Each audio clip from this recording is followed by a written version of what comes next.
안녕하세요. 저는 데이터 애널리스트로 근무하고 있는 김진석이라고 합니다. 저는 니어 프로토콜에 대해서 한번 리서치를 해봤는데 되게 재밌기도 하고 저도 개인적으로 정리도 하고 싶고 이더리움과의 또 어떤 차이점이 있는가 그 부분을 중점으로 니어 프로토콜의 어카운트 베이스드 모델과 그 다음에 트랜잭션의 구조에 대해서 얘기를 들려드리도록 하겠습니다. 제가 참고한 자료는 거의 다 니어 프로토콜 뭐 백서나 뭐 데브독스나 뭐 등등등 아니면 실제로 익스플로러 가서 다 봤었기 때문에 네, 거의 팩트 위주로만 말씀드리고 네, 의견은 거의 없는데요. 아무튼 오늘 제가 말씀드릴 주제는 크게 계정 모델에 관한 이야기, 그다음에 트랜잭션에 관한 이야기, 그리고 개인적으로 느낀 점입니다. 그리고 크게 내용이 많지 않고 너무 데이터 자체에 대한 내용이나 너무 개발적인 내용이 으로 치우쳐지지 않도록 좀 적당히 타협해서 재밌게 말씀드리도록 하겠습니다. 먼저 계정 모델에 대한 이야기를 먼저 말씀드리기 전에 간략하게 오버뷰 형식으로 보여드리면 이더리움의 지갑과 니어 계정은 크게 이 세 가지로 뭔가 특징이 차이가 있는 것 같습니다. 이더리움 지갑은 이제 개인 키로부터 공개 키가 이제 하나의 이제 1대1 대응 관계를 가지고 있는 상태에서 키가 생성이 되는데 예를 들어 리뷰를 해드리면 제가 예전에 마스터링 이더리움 읽으면서 정리를 해놨던 그림인데 이제 여기까지는 너무 암호학적인 내용이라서 이제 프라이빗 키를 이제 이더리움 블록체인과 전혀 상관없이 완전히 오프 더 체인 환경에서 생성을 하고 랜덤하게 그리고 암호학 알고리즘인 ECDSA를 돌려서 1대1 대응되는 퍼블릭 키를 이제 도출하게 됩니다. 그러고 난 다음에 이제 키칵 256이라는 이제 암호화 알고리즘은 아니고 어떤 함수인데 그 함수를 통해서 어드레스를 생성합니다. 이 모든 과정이 이더리움 블록체인과는 완전히 별개로 독립적인 어떤 지갑 애플리케이션 단에서 모두 이렇게 키가 생성되는 형식으로 진행됩니다. 그래서 이더리움에서는 개인 키가 있고 공개 키가 있고 이제 공개 키에서 더 나아가면 사실 어드레스인데 아무튼 뭐 프라이빗 키와 퍼블릭 키 뭐 이런 구조로 돼 있는데요. 니어 같은 경우는 조금 다릅니다. 일단 이더리움에서 퍼블릭 키에 해당되는 게 이 앨리스.니어와 같은 마치 우리 뭐 네이버닷컴 뭐또 구글닷컴 이런 것처럼 그런 도메인과 상당히 유사한 형태로 이렇게 네이밍이 되어 있습니다. 그리고 비밀키는 오로지 1대1 대응 형태가 아니라 어떤 행위까지 서명을 할 수 있니에 따라서 풀 액세스 키가 있고 펑션 콜 키가 있습니다. 즉 하나의 퍼블릭 키라는 이 그 계정 아이디 안에 그 서명을 할 수 있는 키가 여러 개가 존재할 수 있다는 것입니다. 좀 특이하죠.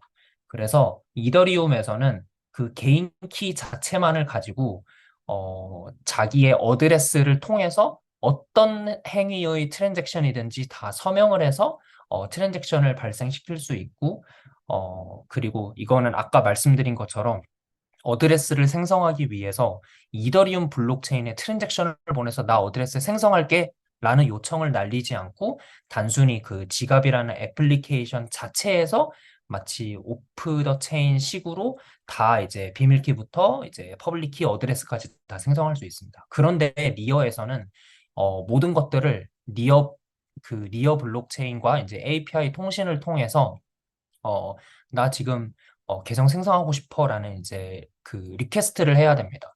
그렇게 해서 이제 응답을 받아서 그래야 이제 각 키들이 생성이 되는 형식이라서 이 점이 조금 이제 다릅니다. 즉 이더리움에서는 프라이빗 키를 생성하고 1대1 대응되는 퍼블릭 키와 어드레스를 생성하는데 그 과정이 지갑이라는 앱에 묶여 있고 니어 같은 경우는 이제 여러 가지 프라이빗 키 형식의 이런 이 액세스 키가 이제 다 복수개가 생성이 되는데 그 키 생성 과정이 오프 더 체인이 아니라 그 니어에서 직접 생성을 요청해야 된다라는 그런 차이점이 있습니다. 여기까지만 오버뷰로 보고 조금 상세하게 들어가 보도록 하겠습니다.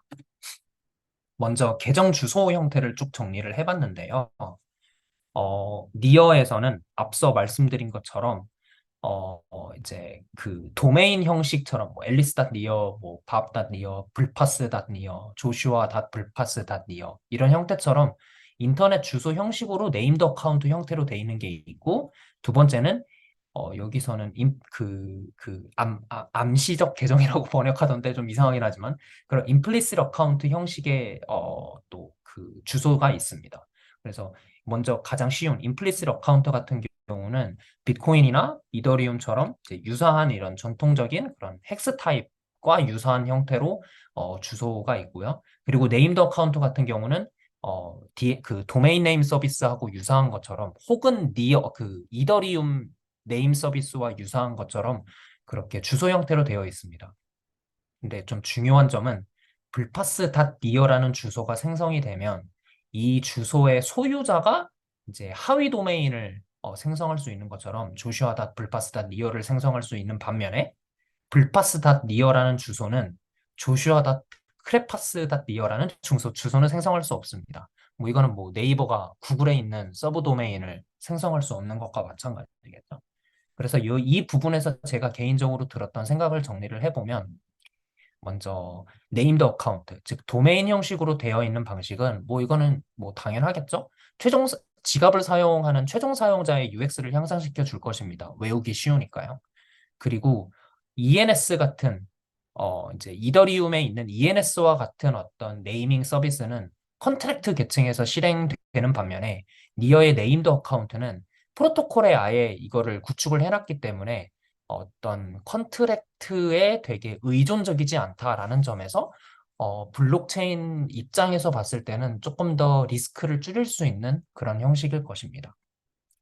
다만 왜 니어가 임플리시트 어카운트 방식 이거 UX에 크게 도움이 되지 않는데 이거를 왜 놔뒀니? 라고 한다면 제 개인적인 생각으로는 첫 번째는 여전히 이 블록체인에서 조금 다른 어떤 인프라와 다르게 가명성을 여전히 유지하고 싶은 사용자 그룹이 있지 않을까라는 측면에서 이거를 놔뒀을 것이고, 두 번째는 수많은 이제 뭐 하드웨어 지갑 서비스 혹은 뭐 앱 지갑 서비스에서 이미 그렇게 비트코인, 이더리움부터 개발을 시작해서 그 어드레스를 생성하는 방식에 대해서 알고리즘을 다 갖추고 있는데 그 스탠다드가 있잖아요. 그랬을 때 그것과 크게 다르지 않는 상태에서 빠르게 우리가 니어 프로토콜에 계정을 지원하고 싶어라고 했을 때 그런 어떤 컨벤션에 좀 맞춘 형태가 있어야 그래도 조금 매스 어답션에 도움이 되기 때문에 이제 이런 것들을 놔둔 것 같습니다. 그리고 이제 사실 이 부분이 제일 중요한데 먼저 임플리시트 어카운트 방식으로 계정을 생성을 해야 네임드 어카운트를 생성할 수 있습니다. 조금 개발 독스지만 이거를 보여드릴까 말까 하다가 그냥 잠깐 보여드리면 이제 이게 임플리시트 어카운트인데요. 임플리시트 어카운트를 먼저 그 키 제너레이트를 통해서 먼저 생성을 해야 됩니다. 즉 그 헥스 타입으로 되어 있는 이제 굉장히 복잡한 알파 뉴메릭한 그런 밸류를 먼저 생성을 하고 그 다음에서야 이제 그 임플리시트 어카운트 그 형식을 가지고 이제는 자기가 원하는 뭐 조슈아 닷 테스트넷 이런 형태의 이제 보기 쉬운 이 형식을 제너레이트 할 수 있기 때문에 사실 이 네임드 어카운트라는 어떤 이득을 취하기 위해서는 반드시 먼저 임플리시트 어카운트 자체가 수행되어야 된다라기 때문에 이거는 뭐 암호화학과 관련된 업무를 하시는 분들이 더 잘 아시는 거라서 이렇게 조금 의존적인 관계가 있기 때문에 그래서 이제 임플리시트 어카운트가 네임드 어카운트 방식의 이면에 존재한다라고 할 수 있습니다. 여기까지가 계정 모델 중에서 이제 주소에 관련해서 제가 먼저 정리를 해드렸고요. 그리고 이제 비밀키에 관한 내용입니다.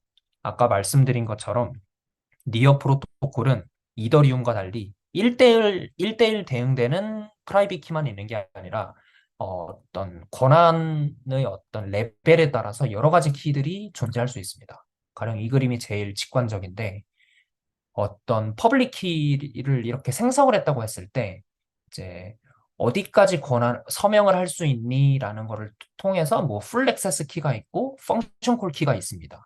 이제 이 부분이 사실 조금 저도 조금 약간 헷갈렸던 점인데 풀 액세스 키하고 펑션 콜 키 이 두 가지로 보통 나뉜다고 홈페이지에서 오피셜 웹사이트에서 되게 강조하고 있는데 그 독스를 뜯어보니까 좀 세 가지더라고요. 그래서 이거는 이제 마치 이더리움의 프라이빗 키와 마찬가지로 그 지갑 사용자가 뭐 리어라는 토큰을 송금하든 아니면 어떤 컨트랙트를 실행하려고 하든 뭐 스테이킹을 하든 어떤 행위든지 다 가능한, 그냥 어떻게 보면 그냥 이거 탈취당하면 이제 완전히 큰일 난다라고 할 정도의 그런 풀 액세스 키가 있고요. 그리고 이게 컨트랙트를 의미하는데 그 한 컨트랙트에 국한된 이 컨트랙트가 여러 가지 함수들이 있잖아요. 뭐 ERC20로 예를 들면 뭐 ERC20 토큰을 트랜스퍼 하고 싶어? 아니면 뭐 그거를 뭐 소각하고 싶어? 뭐 아니면 뭐 특정 컨트랙트에 뭐 스테이킹 기능이 있다면 스테이킹 하고 싶어? 라는 것들 등 이제 특정 이제 함수만 콜할 수 있는 권한만 가진 펑션 콜 키가 있습니다.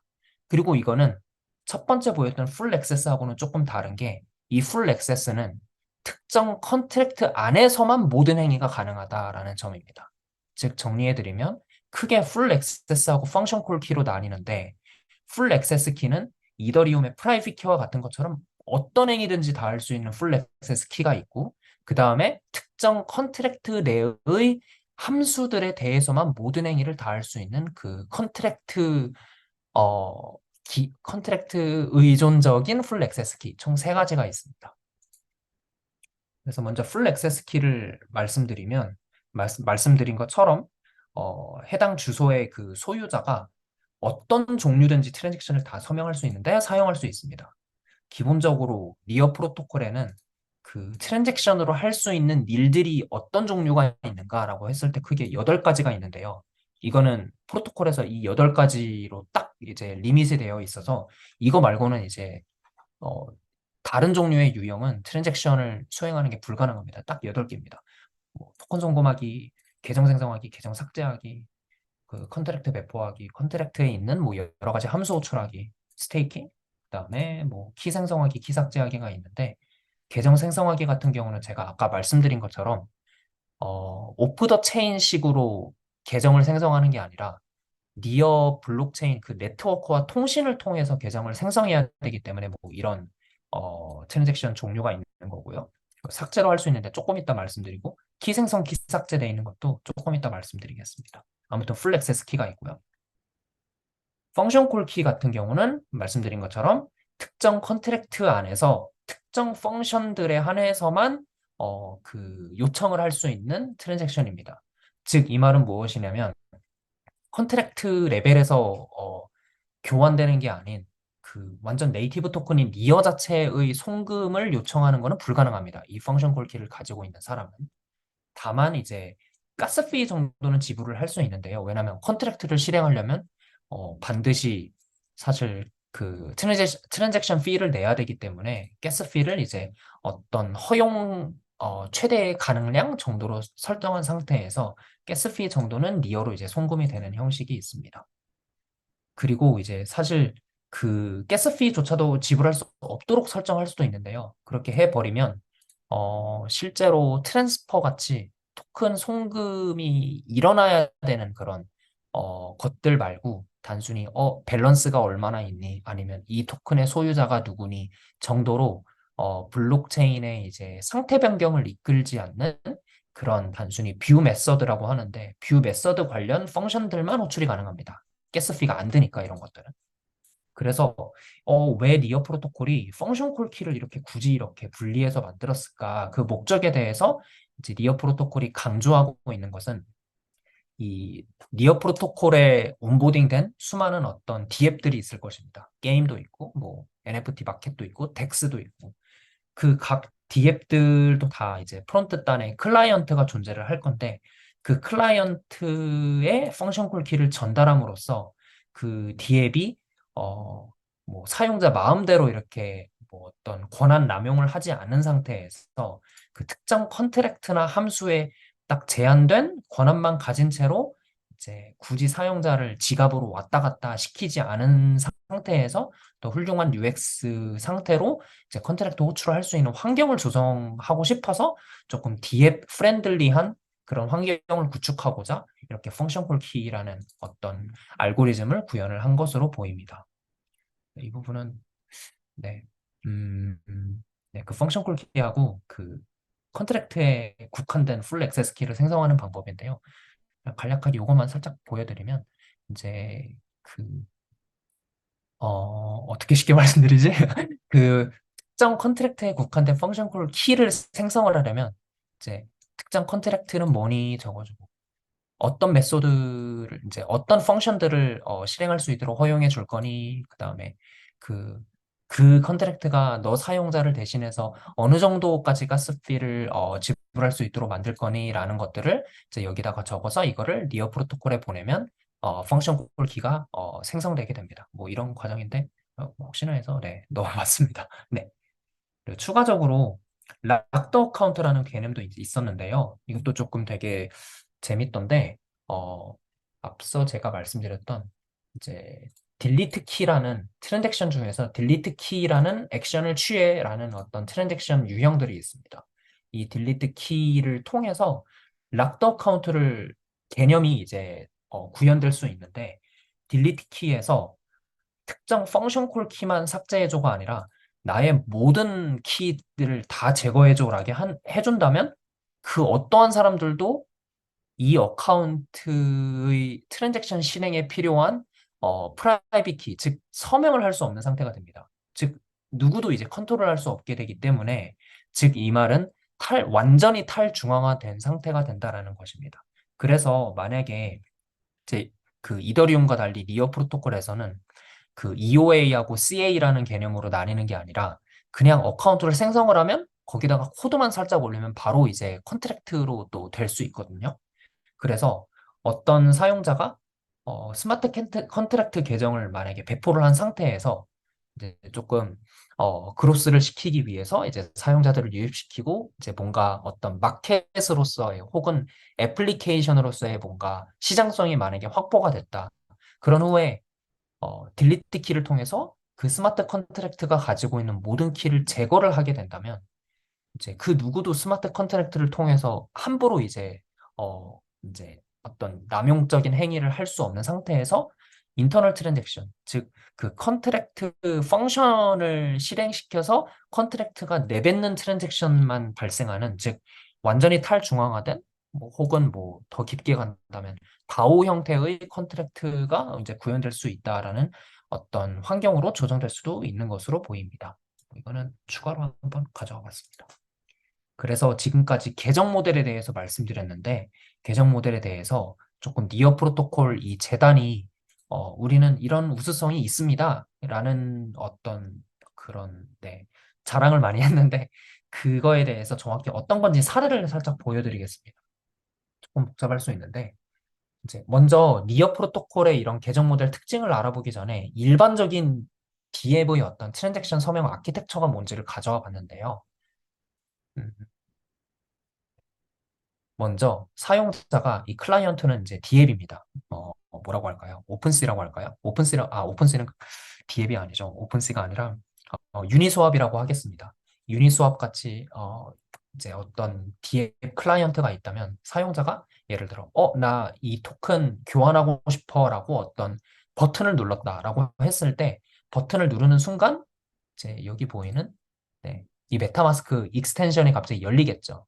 아니면 모바일 환경이라고 한다면 메타마스크 앱이 갑자기 확 이제 그 그쪽으로 넘어가겠죠, 사용자가. 즉 리디렉션이 필요하게 됩니다. 그럼 사용자가 갑자기 리디렉션 돼서 여기서 나 서명할게라고 서명을 하고 그러면 서명을 통해서 이제 사인드 된 트랜잭션 메시지가 다시 그 유니스왑이라는 이 클라이언트로 다시 리디렉션 되면서 오케이 그 사인된 트랜잭션 메시지 받았으니까 이거를 우리하고 연결돼 있는 RPC 노드에 전달할게 함으로써 이제 블록체인의 상태 변경을 일으키게 되는데요.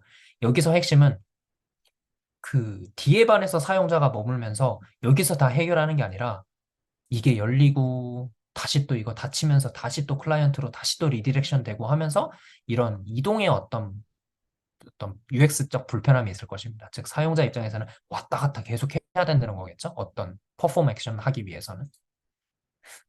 물론 이게 나쁘다는 것은 아닙니다. 장점으로는 개인 키 자체는 이 지갑 안에서만 이제 서명이 되고 이 클라이언트는 그 서명된 트랜잭션 메시지, 즉 정확히 말씀드리면 VRS라고 하는 그 영역만 노출이 되기 때문에 개인키 자체는 전혀 노출이 되지 않기 때문에 보안상 훌륭합니다.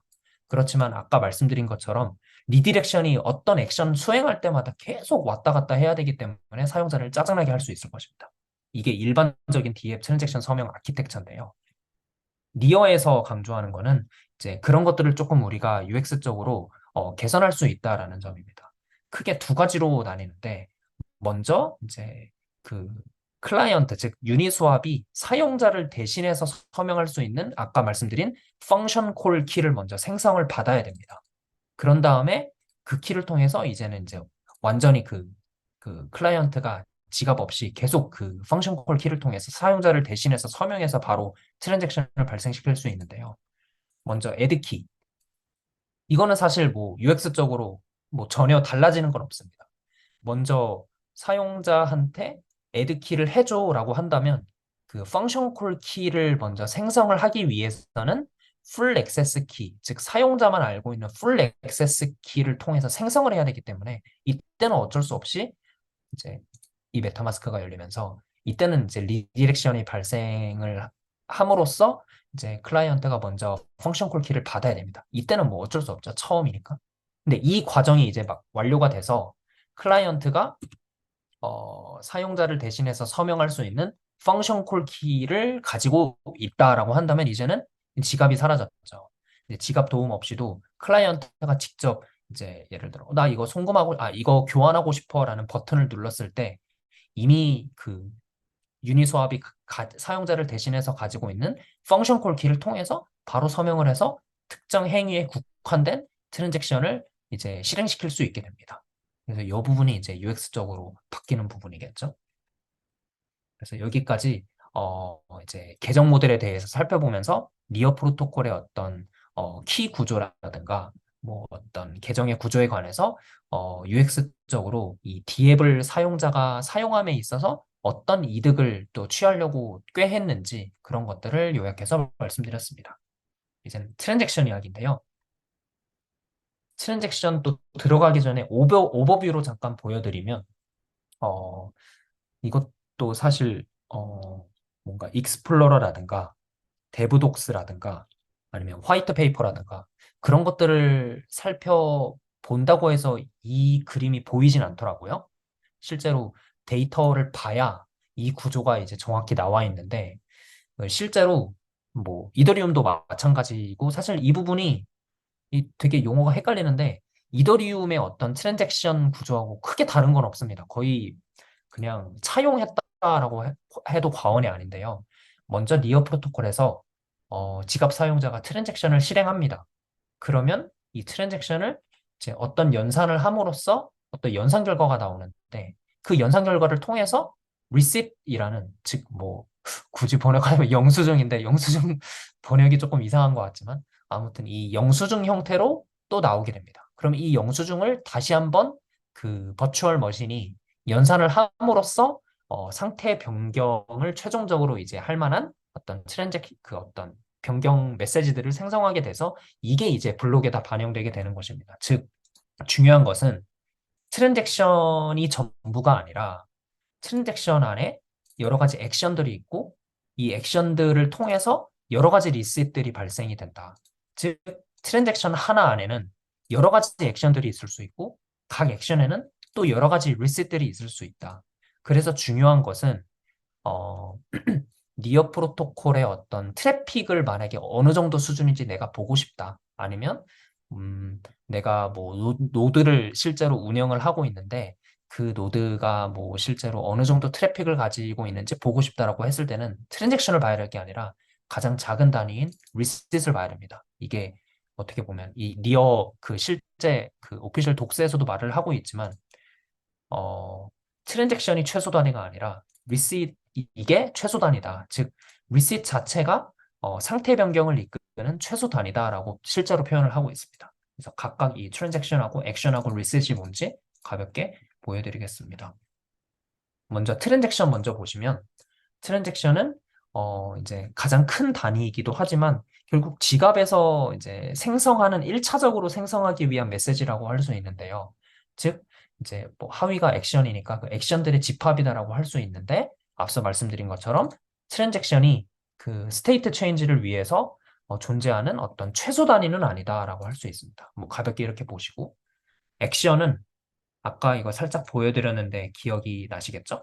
액션은 이제 트랜잭션을 통해서 그 실제로 버추얼 머신이 연산을 해야 될 어떤 작업의 단위라고 할 수 있습니다. 저도 이거 뭐 노드를 운영해 보질 않아서 정확히 무슨 작업인지 좀 감은 안 오는데 어찌됐든 이 프로토콜이 인식할 수 있는 이 트랜잭션을 통해서 내가 어떤 행위들을 해야 되구나라는 어떤 규칙이라고 할 수 있습니다. 총 8개가 존재하고요.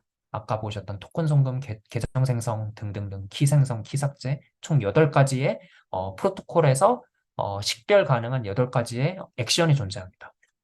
그리고 액션 하위에는 이제 말씀드린 리셋 이게 있는데요.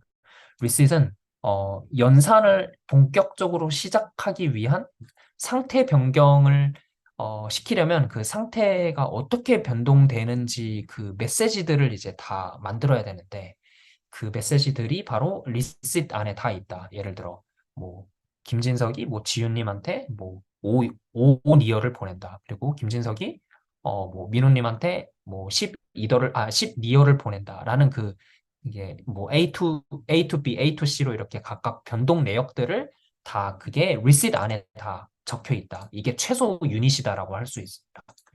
그래서 뭐 크게 트랜잭션, 액션, 리셋이라고 할 수 있고요. 간단하게 사례로 보여드리고자 제가 그냥 아무거나 그냥 트랜잭션 익스플로러에서 찝어왔습니다. 이제 이거를 먼저 보시면 그냥 복잡하게 좀 핵심만 보면 이게 sweatwelcome.neo라는 주소가 이 83DE 뭐시기 뭐식으로 되어 있는 주소한테 0.02니어를 송금하려는 트랜잭션입니다. 근데 이 트랜잭션이 다가 아니죠. 여기서 이제 execution plan 이거를 보시면 리셋에 관한 어떤 리셋 리스트가 있는데요. 이 트랜잭션이 최소 단위가 아니기 때문에 실제로 안에 들어가서 보면 리셋 첫 번째, 리셋 두 번째, 총 두 개의 리셋으로 이렇게 나뉘어져 있습니다. 즉, 상태 변경을 이끄는 최소 단위는 이 리셋 각각들이지 트랜잭션 자체가 아니라는 것입니다.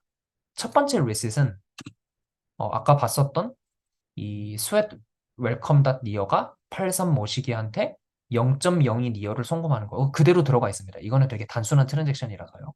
이게 들어가 있고 그러면 두 번째 리스트에는 어떤 게 있나요? 라고 보신다면 결론부터 말씀드리자면 가스피 환불 받는 그 이제 상태 변경 메시지가 있습니다. 보시면 이 시스템이라고 하는 계정은 이제 디폴트 계정이라서 시스템 자체가 그냥 가지고 있는 건데요.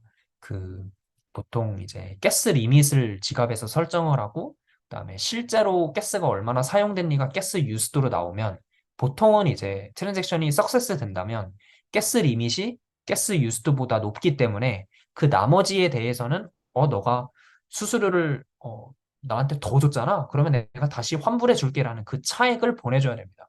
그게 시스템이 이 트랜잭션을 발생시켰던 이 sweat welcome.near한테 그 차익만큼을 다시 보내주는 것입니다. 이게 뭐 사실 별거 아니겠지만 사실 이 상태가 변경되는 과정에서는 이런 것도 사실 중요한 상태 메시지이기 때문에 이렇게 모든 트랜잭션에는 직접 한번 익스플로러 들어가셔서 트랜잭션 리셋 메시지 보시면 다 보이시겠지만 트랜잭션이 석세스 됐다. 그리고 가스 리밋이 더 높았다라고 한다면 무조건 이게 다 하나씩 달려 있습니다. 그래서 트랜잭션 페이지로 들어가시면 엑스큐션 플랜을 한번 눌러보시면 리셋이 한 개인 트랜잭션은 이론상 없습니다. 그래서 그런 것들을 발견하실 수 있을 것입니다. 여기까지고 간단하게 또 하나 추가적으로 또 보여드리면 좋을 것 같아서 아무거나 또 찝어왔는데요. 이거는 이제 아까보다는 조금 더 복잡한 컨트랙트 호출하는 트랜잭션인데 이제 오버뷰를 먼저 보면 뭐 이 주소가 이 주소한테 뭐 이런 그 행위들을 수행하는 뭐 그런 트랜잭션이다라고 하는데 엑스큐션 플랜 들어가 보시면 되게 복잡해가지고 리셋이 아까처럼 두 개가 아니라 되게 많습니다. 리셋 안에 또 리셋이 되게 많아서 이런 것들을 보여드리고 싶었습니다. 그래서 컨트랙트를 호출하는 그런 트랜잭션이다라고 한다면 트랜잭션 자체를 보면 안 되고 리셋 하나하나 단위로 다 봐야 됩니다. 그래야 정확히 이 트랜잭션을 실행한 사람이 어떤 행위들을 수행하려고 했는지를 다 낱낱이 파헤칠 수 있습니다. 네, 이거는 다음에 기회가 되면 머리가 아프실 거니까 기회가 되면 보여드리겠습니다. 마지막으로 이제 느낀 점인데요. 크게 두 가지를 개인적으로 느꼈습니다. 이렇게만 보면 니어 프로토콜이 되게 괜찮은 아이디어를 되게 잘 구축을 해놨구나라고 생각이 들었는데 먼저 첫 번째 그 네임드 어카운트 조슈아 닷 불파스 닷 니어 이렇게 되게 외우기 쉬운 그런 UX 프렌들리한 어카운트 구조를 가졌는데 이거를 만약에 인프라의 어떤 관리 차원에서 본다면 노드의 연산 부담이 많아질 것 같다라는 생각이 들었습니다. 왜냐하면 헥스 타입, 즉 0x 모시기로 되어 있는 그 헥스데시멀 타입으로 가지고 있는 이유가 일반적으로 이제 데이터 타입이 헥스 타입으로 가지고 있으면 훨씬 그 스토리지 측면에서 우수하기 때문에 그래서 연산 속도를 빠르게 하기 위해서 그렇게 어 이제 부여를 한 건데 UX를 좋게 하기 위해서 그렇게 스트링 형태, 즉 문자열 형태로 주소를 또 만들게 한다면 노드가 그거를 다 일일이 연산 부담을 한다거나 스토리지가 늘어난다거나 하면 결국 이게 뭔가 블록체인의 어떤 속도 저하나 아니면 연산 과정이 복잡해지니까 가스비 부담이 분명히 발생할 것 같은데 왜 니어 프로토콜의 가스비는 이더리움보다 훨씬 낮을까라는 궁금증이 먼저 들었습니다. 그래서 뭐 이거는 제가 정확히 모르겠는데 그 이거는 다음에 기회가 되면 제가 공부를 열심히 해서 알려드리겠습니다. 제가 어떤 분산 처리나 이런 거는 제가 잘 몰라가지고 샤딩 이런 것도 잘 모르는데 이제 비컨 체인과 조금 뭐 유사하다고는 하지만 그 리어 프로토콜에는 나이쉐이드라는 형식으로 이제 샤딩을 구축을 해놨습니다. 그 블록을 각각 청크로 나눠서 이제 검증인들이 모든 블록 안에 있는 것들을 다 연산하는 게 아니라 이제 청크 단위로 이제 역할 분담을 해서 조금 속도를 더 낼 수 있을 그런 어떤 인프라 환경을 구축해 놨다고 하는데요.